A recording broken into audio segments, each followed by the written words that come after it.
I've always been fascinated by tribal cultures and their creativity in building tools and homes. They are often quite complex in their structural level, simply by using what the surrounding environments has to offer. Also, one of my most favorite fantasy characters has always been Conan the Barbarian. So I looked on Pinterest for some inspiration, and I found these images, which in my opinion are extremely evocative and full of interesting ideas.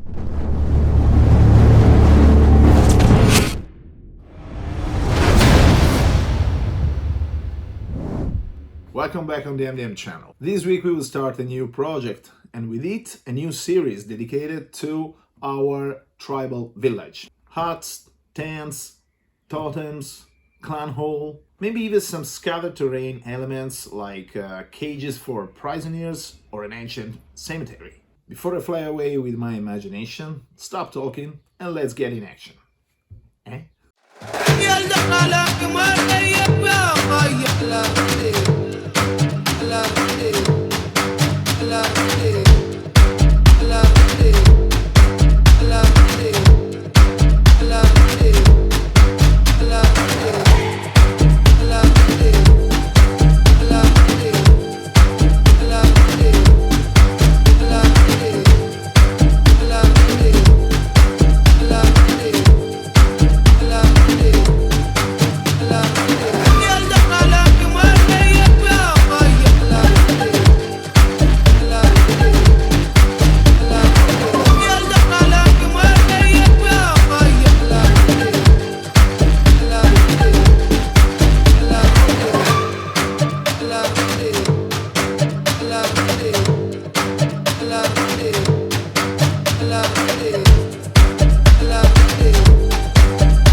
episode, we will create together a building where the entire tribe gathers to listen to the words of the ancient gods and the clan chief. We will focus more on painting than on the construction, also because the crafting techniques will be the same as seen in this video. Thanks for watching. I invite you to subscribe to the channel, smash the like button and leave a comment in the box below. You will help me a lot to grow the channel. So thank you again, and I see you in the next. Ciao!